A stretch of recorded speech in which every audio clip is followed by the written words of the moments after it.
बिस्मिल्लाहिर्रहमानिर्रहीम। अस्सलाम वालेकुम ख़वातीन हज़रात, मैं हूँ आपका जुनैद सलीम और आप देख रहे हैं इंसाफ डिजिटल।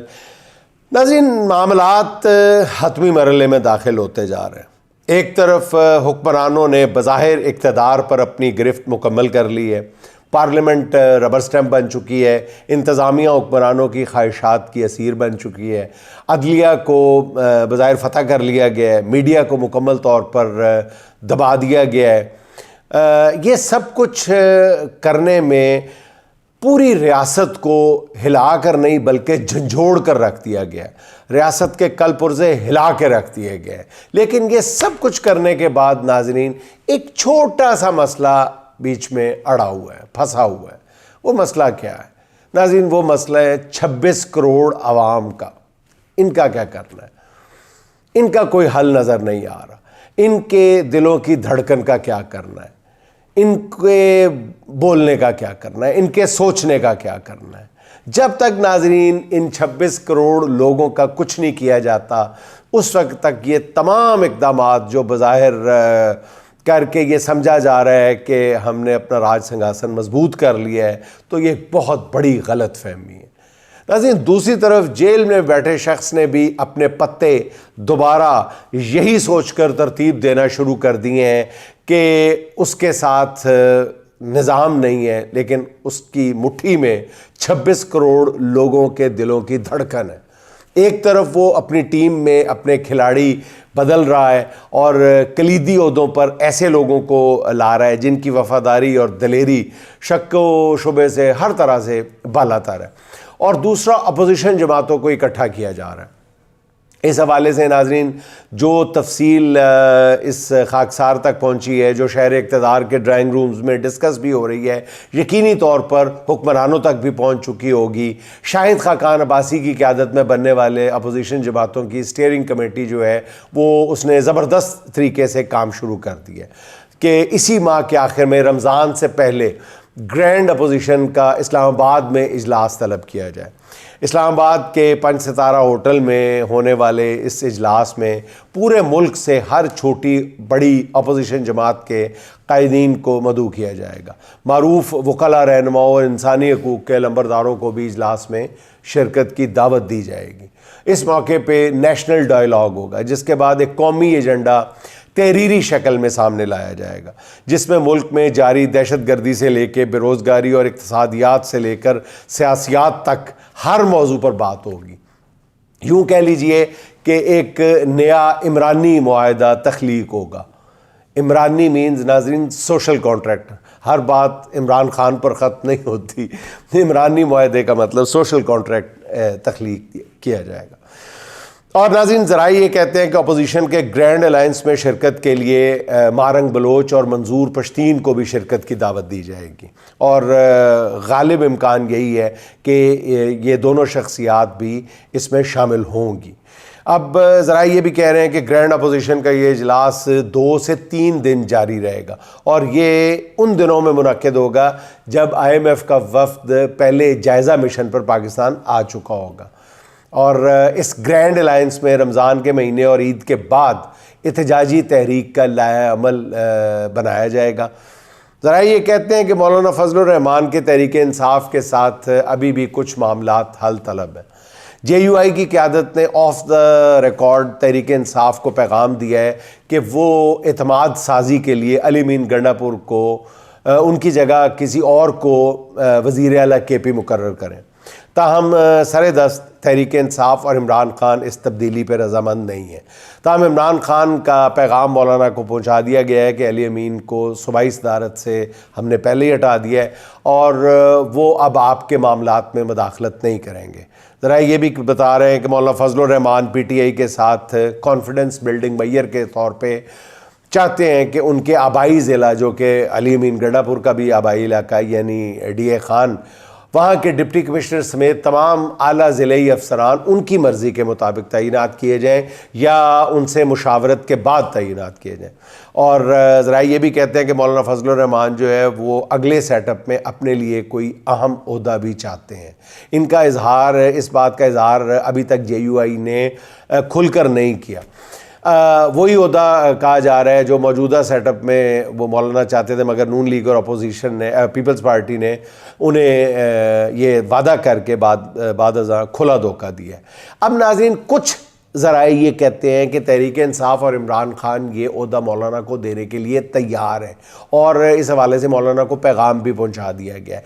लेकिन नाज़रीन, मेरी अपनी ज़ाती इत्तलात ये हैं कि इमरान खान ने इस हवाले से कहा है कि इस इत्तेहाद को फ़िलहाल इंतखाबी इत्तेहाद की तरफ ना ले जाया जाए, ना ही मुस्तकबिल के सेटअप के हवाले से किसी के साथ किसी किस्म की कोई कमिटमेंट की जाए। और इस मौलाना फजलुर रहमान को नाज़रीन इसके बाद, क्योंकि इमरान खान ये चाहते हैं, एक तो नाज़रीन ये इमरान खान का ये जो मेरे सोर्सेज बता रहे हैं मुझे कि इमरान खान ने ये कमिटमेंट देने से इनकार किया है, उससे दो बातें वाज़ेह होती हैं बहुत क्लैरिटी के साथ। एक तो ये कि इमरान खान किसी मिस कमिटमेंट के कायल नहीं है, वो आने वाली सियासत में एक मुख्तलिफ तर्ज़ अमल के साथ आना चाहते हैं। दूसरी बात ये है कि इमरान खान को दोबारा बहुत जल्द अपनी पार्टी के हुकूमत में आने का पूरा यकीन है कि बहुत जल्द उनकी जमात जो है वो इस मुल्क को दोबारा रूल करने के लिए आएगी। इसी वजह से वो कोई मिस कमिटमेंट नहीं करना चाहते, वरना जो पार्टी इक़्तिदार से बाहर होती है और उसको जल्द इक़्तिदार में आने का कोई चांस उसके पास नहीं होता, तो वो बड़ी बड़ी कमिटमेंट भी कर लेती हैं जिनका दूर दूर तक पूरा करने का कोई इम्कान नहीं होता। अच्छा नाज़रीन, आपको एक और ख़बर भी देता चलूँ कि हुकूमत ने यह तय कर लिया है कि जैसे ही ये जो खिचड़ी है, ये जो हांडी है, ये तैयार होने के करीब हो जाएगी, तो हम फजलुर रहमान साहब को एक बहुत बड़ी ऑफ़र देंगे जिससे फजलुर रहमान साहब इनकार नहीं कर पाएंगे। अब नाज़रीन देखते हैं, कहा यह जा रहा है कि इस महीने के आखिर में हुक्मरानों के लिए ज़मीन गर्म होने वाली है। देखते जाइए हुक्मरानों के लिए आसमान कैसे रंग बदलता है। अच्छा नाज़रीन, हुक्मरानों के लिए अमेरिका से भी अच्छी खबरें नहीं आ रही। ओवरसीज़ पाकिस्तानियों का कहना यह है कि उनके ट्रंप इंतज़ामिया के साथ मुसलसल राब्ते हैं और पाकिस्तान जो है वो ट्रंप के एजेंडे पे है। अलबत्ता उसकी बारी आने में जो है वो कुछ दिन की तो ताख़ीर हो सकती है, हफ्तों से ज़्यादा की ताख़ीर नहीं है। इन बारसूख पाकिस्तानी अमेरिकन्स का कहना है कि पाकिस्तान के बारे में भी ट्रंप का लबो लहजा बिल्कुल उसी तरह होगा जिस तरह वो इन दिनों दुनिया के दीगर मामलात में अपना रहे हैं। दूसरी तरफ अमेरिका में पाकिस्तानियों की जो मौसर तरीन तंजीम है फर्स्ट ग्लोबल, उसके रहनुमाओं ने अमेरिकन रुकन कांग्रेस जो विल्सन से बाकायदा मुलाकात की है, जिसमें इमरान खान के हक़ में आवाज़ बुलंद करने पर उनका शुक्रिया अदा किया गया है। इस मौके पे जो विल्सन का ये कहना था कि वो कई बार पाकिस्तान जा चुके हैं और इस वक्त वो पाकिस्तान में जमहूरियत की बहाली के लिए काम कर रहे हैं। फर्स्ट ग्लोबल पाकिस्तान के रहनुमाओं ने बताया है कि वो बाइंडिंग रेजोल्यूशन पे काम कर रहे हैं, जिसके लिए वो मुख्तलिफ अरकान कांग्रेस से मुसलसल मुलाकातें कर रहे हैं। उनका कहना ये है कि बाइंडिंग रेजोल्यूशन के मामले पर अमरीकी अरकान कांग्रेस का जो रिस्पॉन्स है, रद्द अमल है, वो बहुत हौसला अफजा है। दूसरी तरफ नाज़रीन, अमरीकी रुकन कांग्रेस आंद्रे कार्सन और राशिदा तलीब ने भी फ्री इमरान खान का नारा लगा दिया। अच्छा नाज़रीन, अब बात कर लेते हैं कुछ अपनी अदालतों की। चीफ जस्टिस याहिया अफरीदी की यकीन दहानियों के बावजूद गुज़श्ता रात इस्लामाबाद हाई कोर्ट में शब खून मारते हुए डोगर राज कायम कर दिया गया और जस्टिस सरफराज डोगर को इस्लामाबाद हाई कोर्ट का कायम मुकाम चीफ जस्टिस बना दिया गया। इस अपॉइंटमेंट पे आज जब अटॉर्नी जनरल साहब से सवाल किया गया कि chief justice Yahya Afridi Islamabad high court में सीनियरिटी लिस्ट से मुत्तफिक नहीं है, खुद आप भी इस मामले में चीफ जस्टिस के मौक़िफ़ के हामी थे, यानी आप भी मुत्तफिक नहीं थे, फिर भी सरफराज डोगर कैसे कायम मुकाम चीफ जस्टिस बना दिए गए। इस पर जो अटॉर्नी जनरल साहब ने कहा है ना नाज़रीन, वो बड़ी अजीब बात कही है। उन्होंने कहा है कि भाई ऐसी कोई बात नहीं है। उन्होंने जुडिशल कमीशन में सीनियरिटी लिस्ट के हवाले से चीफ जस्टिस से मैंने कोई इत्तफाक नहीं किया। चीफ जस्टिस साहब कह रहे हैं कि मेरा इत्तफाक था अटॉर्नी जनरल के साथ, और चीफ जस्टिस साहब ने पड़ाक करता जवाब दिया कि किथे केड़ा इत्तफाक, मेरा कोई इत्तफाक नहीं है चीफ जस्टिस साहब से। वो मैं मतलब आज सुनने वाले हैरान रह गए हैं, उनको अपने कानों पे यकीन नहीं आ रहा था, आंखों पे यकीन नहीं आ रहा था जो वो देख रहे थे। उन्होंने कहा कि उनका मौक़िफ़ चीफ जस्टिस के मौक़िफ़ के बिल्कुल बरक्स है। ये अटॉर्नी जनरल ने कहा है। चीफ जस्टिस सहाफ़ियों से गुफ्तगू में कह चुके हैं नाज़रीन के सीनियरिटी पर वो मुत्तफ़िक नहीं है और अटॉर्नी जनरल उनके मौक़िफ़ के हामी हैं। और साफ साफ उन्होंने कहा था। मगर आज अटॉर्नी जनरल ने चीफ जस्टिस के मौक़िफ़ की इस तरह तरदीद की है कि हैरानगी होती है। अच्छा, इसके बाद एक नाज़रीन कहा जा रहा है कि एक नया अदालती फड्डा सर उठा सकता है। इस मामले के हल के लिए चीफ जस्टिस या तो मीटिंग मिनट्स जारी करें या फिर सामने आकर अटॉर्नी जनरल के नए बयान को गलत करार दें, जैसा कि अटॉर्नी जनरल ने चीफ जस्टिस साहब को बाबांगे दोहल झुटला के रख दिया है। उन्होंने कहा नहीं, तो अब चीफ जस्टिस की बारी है कि वो बताएं कि वो सच बोल रहे हैं या अटॉर्नी जनरल सच बोल रहे हैं। बहरहाल 26वीं तरमीम के बाद जस्टिस याह्या अफरीदी ने सरकार को खुश करने के लिए या रखने के लिए अपनी साख की परवाह किए बगैर हर काम किया है। मगर अटॉर्नी जनरल ने आज सबके सामने चीफ जस्टिस साहब को रुसवा करके रख दिए। अब देखते हैं चीफ जस्टिस इस मामले पर आइन के साथ खड़े होते हैं या इसे अपनी गलत फहमी करार देकर उसी तरह अपने ओहदे को एंजॉय करने में आफियत समझते हैं। देखें। अच्छा नाज़रीन, इमरान खान का army chief general Asim Munir साहब के नाम तीसरा ख़त भी मंजर आम पे आ गया। ख़त में खान साहब लिखते हैं कि मैं अपनी ज़ात के लिए कोई डील या अपनी जमात के लिए किसी किस्म की कोई रियायत नहीं मांग रहा। बतौर साबिक वज़ीर आज़म और मुहिब वतन पाकिस्तानी मुझे सिर्फ़ अपनी फ़ौज की साख की बहाली और वतन अज़ीज़ का मफाद मकसूद है। इस अमर के बावजूद कि फ़ौज दहशत गर्दी के ख़िलाफ़ जंग लड़ रही है, रोज़ाना शहादतें हो रही हैं, इस्टेब्लिशमेंट की पॉलिसियों के बायस अवाम और फ़ौज के दरमियान इस नाजुक मौके पे हम आहंगी नहीं है। मैं ISPR से कहता हूँ कि झूठा बयानिया ना बनाएं। बार बार ये कहना कि फ़ौज सियासत में मुदाखलत नहीं करती कौम की अकल की तौहीन है। सोशल मीडिया के इस दौर में कोई चीज़ छुप नहीं सकती। मुल्क का बच्चा बच्चा वाकिफ़ है कि मुल्क का निज़ाम कौन चला रहा है। इंतखाबात में धांधली हो या अरकान पार्लियामेंट की ख़रीदो फ़रोख्त, अदलिया की तबाही हो या अवामी राय दही पर कदगन के काले कानून, न सिर्फ हमारी बाशऊर कौम बल्कि आलमी बरादरी को भी मालूम है कि इसके पीछे कौन से नामालूम हाथ कार फरमाएँ। लिहाजा मेरी उनसे गुजारिश है कि कम अज़ कम गलत बयानी से गुरेज़ करें। अपने ख़त में इमरान खान ने 5 निकात के ज़रिए मौजूदा मसाइल का अहाता किया है, उनके हल के लिए मशवरे भी दिए हैं। इमरान खान के खतूत पर पहली बार आज नाजरीन आर्मी चीफ का रद्द अमल भी सामने आ गया है, जिनका कहना यह है कि उन्हें कोई ख़त नहीं मिला। ये सब चालें हैं, ख़त मिला तो वो उसे वज़ीर आज़म को भिजवा देंगे। यानी एक लिहाज से आर्मी चीफ का ये बयान अच्छा है कि उन्होंने किसी तर्जुमान के सहारे के बगैर ख़ुद सामने आके दो टोक लफ्ज़ों में अपना रद्द अमल दे दिया। इससे पहले चीफ जस्टिस भी गैर मामूली तौर पर प्रेस कॉन्फ्रेंस कर चुके हैं। नाज़रीन, इससे एक बात तो पता चलती है कि इमरान खान को हर जगह कितनी संजीदगी से लिया जा रहा है। अपोजिशन लीडर नाज़रीन, कौमी असम्बली में अपोजिशन लीडर उमर अयूब ने IMF को ख़त लिख दिया है, जिसमें पाकिस्तान में इंसानी हकूक़ की बिगड़ती हुई सूरत हाल, इंतखाबात में धांधली, अदलिया पर हुकूमती कंट्रोल के हवाले से बाकायदा शवाहिद पेश किए गए और इस ख़त के साथ चीफ जस्टिस को भेजा गया डोजियर भी मुंसलिक कर दिया गया। इस ख़त में IMF के वफ्द से कहा गया है कि वो किसी भी मामले में मज़ीद इंक्वायरी के लिए उनसे मुलाकात भी कर सकते हैं। अब ज़राए ये बता रहे हैं कि IMF का वफ्द जो है वो तहरीक इंसाफ के कायदीन से मुलाकात भी करेगा। नाज़रीन, पंजाब असम्बली में तहरीक इंसाफ के अरकान असम्बली ने ख़ुद पर होने वाले मज़ालिम की दास्तान खुल कर बयान करना शुरू कर दी।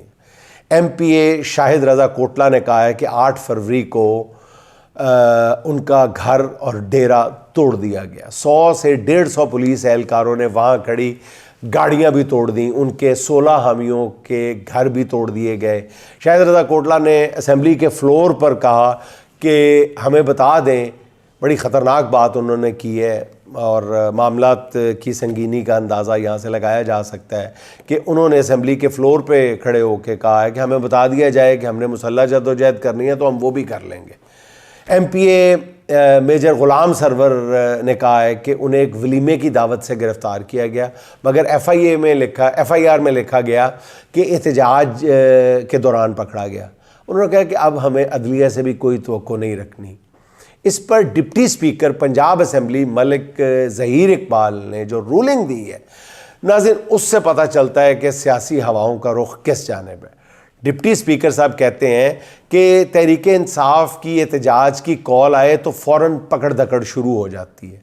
नाज़रीन, ये PTI नहीं कह रही, ये डिप्टी स्पीकर साहब कह रहे हैं कि PTI की एहतजाज की कॉल आते ही पकड़ दकड़ शुरू हो जाती है, नाजायज़ तौर पर लोगों को उठाया जाता है। मेरे पास भी शिकायत आई हैं, नाजायज़ तौर पर गिरफ्तार अफराद को लाखों रुपए लेकर रिहा किया जाता है। हर ज़िला और तहसील में ऐसा ही होता है। यानी पंजाब में पुलिस के मज़ालम इतने बढ़ गए हैं नाज़रीन कि अब हुकूमती अरकान जो हैं वो भी चीख उठे हैं।